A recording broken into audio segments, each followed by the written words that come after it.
And because there's just a little bit about Ruth, I'm going to start while she's on her way up. Okay? Ruth Adams has been an active member of the Diocese of Olympia for most of her life. Shortly after her marriage to Ray Adams at St. Mark's Cathedral in 1954, Ruth and Ray became members of St. John's in Kirkland. From the start, Ruth was active in parish ministry and leadership. In 1962, Ruth was elected president of the St. Anne's Guild, the forerunner of the Episcopal Churchwomen, and over the years she served numerous times as the Guild's president. In the late 1960s, I was born in 1963. Ruth was appointed to serve out the term of another vestry member and was then elected to a full term. At the time, it was uncommon for women to serve on vestries.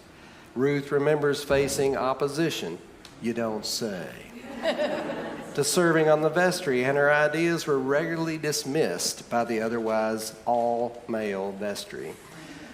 But she didn't let this experience discourage her, as evidenced by her election to 2 terms in the 1970s and again for 2 terms in the late 1980s when she also served as senior warden.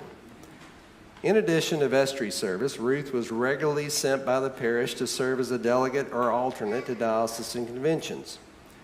Within the parish, she was one of the early members of the Stephen Ministries, a pastoral care program that required rigorous training and commitment to help individual parishioners dealing with life-changing crises. Ruth was involved in nearly every ministry with the exception of the Altar Guild, owing to her strong dislike for ironing. Ruth's gifts for leadership and her deep spirituality were recognized by her admission in the 1970s to the School of Theology at Trinity. And in the mid-1980s, she served as St. John's representative on the organizing body for what would become the Greater Kirkland Ecumenical Parish, a covenanted partnership of Kirkland churches. GKEP incubated a number of things aimed at addressing poverty, and a number of them operate today as independent nonprofits. Ruth returned to college, and at the age of 65, earned a certification as a chemical dependency counselor from Bellevue College. She worked for the next 20 years in the field of addiction recovery, serving at a local crisis clinic. Her gifts were recognized and put to wider use when she was named to the Governor's Steering Committee for Behavioral Health. Ruth leveraged her position of leadership on the committee to formulate and help enact legislation to fund the treatment of drug and alcohol dependency from a percentage of the revenue collected from Washington's tax on liquor. Since 2000, Ruth has been an active member at various times and chair of the Bishop's Committee on Alcohol and Substance Abuse for the Episcopal Church in the Diocese of Olympia. And I want to personally say she got me involved in recovery ministries of the Episcopal Church, and I was on that board for several years, some with her and some without, but I wouldn't have been on it without her. So thank you, Ruth.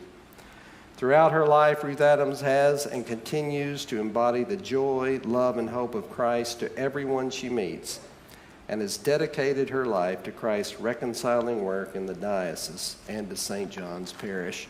And so today it's my great honor to gift her the last Bishop's Cross I will give out, but certainly not the least, and I'm so glad we finally got to this moment, Ruth. Bless you.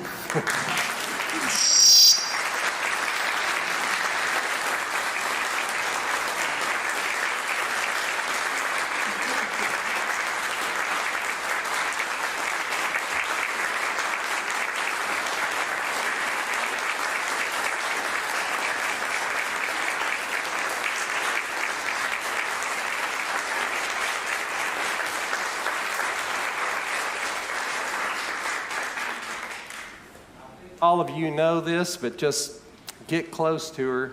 The wisdom will just rub off on you. Thank you for everything. You, when we talk about moments and how we string them together, You are a model for that. So thank you, thank you, thank you. Bless you.